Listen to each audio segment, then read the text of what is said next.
Pattern. Oh, Stop. no. If I find that you drive, I will have a contempt hearing. You'll be facing 6 months in jail and a $500 fine every time you get into a car and drive. Right out of the gate, the judge is setting the tone. Zero tolerance. When a judge threatens contempt for something as small as an eye roll, that's a crystal clear message about courtroom respect. Quick question.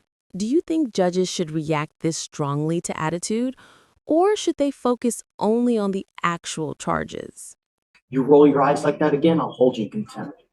Roberto Guerra. Sir. Mr. Guerra, you're charged with reckless driving.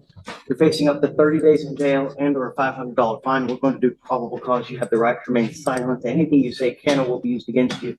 You have the right to have an attorney present during questions and interviews with the state of Texas. If you cannot afford a lawyer will be appointed to represent you, sir. Please don't say anything. Okay. Thank you, Your Honor. On May 27th, 2024, officers caught to a vehicle at speeds of 125 miles per hour. 125? And the vehicle was still creating distance between the officer and the patrol car.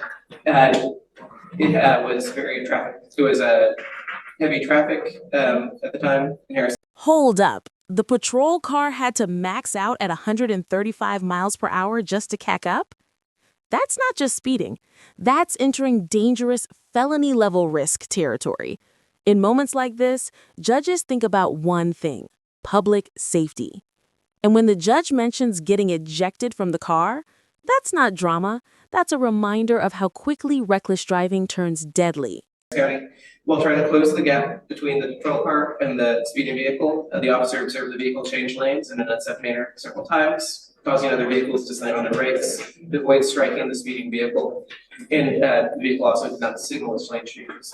Officers were able to catch up with the vehicle after maxing out the patrol car at its top speed of 135 miles per hour. The vehicle immediately took the exit for Airtex Road and pulled into a Stripes gas station parking lot. The defendant was identified as the driver. What kind of car was he driving? Truck. I remember. A pickup truck, Your Honor. A silver 2009 Chevy Silverado. I'm going to find probable cause, Mr. Garrett. Do you realize that it's high up. One false move, boom, boom, boom, ejected from the car, crack your cranium, dead. I'm now taking away your privilege to drive, sir. You're not allowed to drive at all. You're going to sign with me today an affidavit promising me you're not going to drive. I don't care what's going on in your life. If you drive, I will have a contempt hearing. Pattern. Oh, Stop. no. This is where the emotional tension peaks. The defendant is trying to explain how losing his ability to drive affects his entire life. And judges hear this all the time. But here's the key. Driving is a privilege, not a right.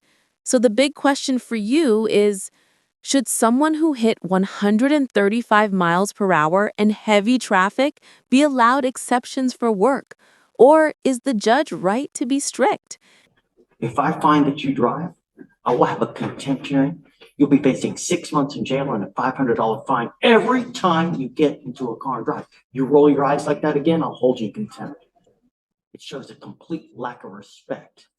All I want is public safety.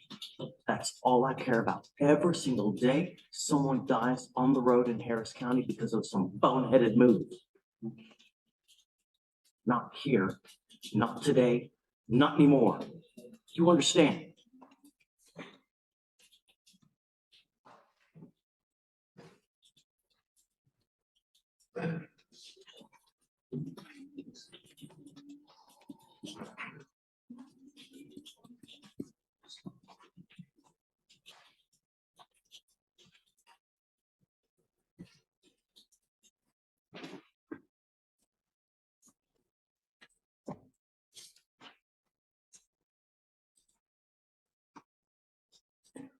If you drove here, you may not drive home.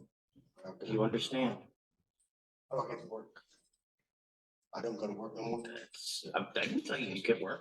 I just said you can't drive. I'm a business owner. That's how I make it work. My vehicle gets me to work, sir. Sorry, dude. That's it.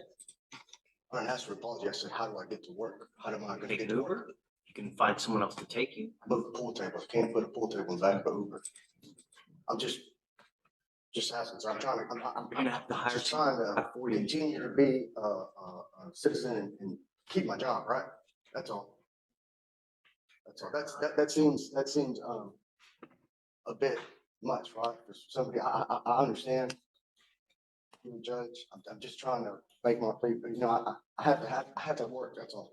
I'm just trying to continue my job. That's it. But let me tell you something, Mr. Just trying to Chair. continue my job, man. That's it.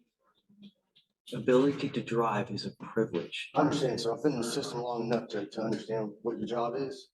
I just have a job, sir, that's all. I'm sorry, apologize. I don't want to be here, you know what I mean? I made a mistake. I got a job, right? I got people to work around. I got people to depend on. I make mistakes, and I apologize. And, I want to see that you truly mean it. I don't know that now. I don't know it's it. fine. For right now, I'm taking your privilege to drive because I want you to appreciate the awesome privilege it is to drive at 135 miles an hour on the road in what, a 65? It seems that it was approved. You're going double. I'm gonna have you sign this affidavit with me. We're gonna research your case to give you time to hire a lawyer. When you come back, we can talk about it, but I want you to really appreciate it. And I want you to show me how much you appreciate it. But until that point, if I find that you drive, I will have a contempt hearing. You'll be facing 6 months in jail and a $500 fine every time you drive. Do you understand? I'm gonna have you sign the affidavit. We'll have you sign a receipt and we'll get you out of here. We'll see you in a month. Sure.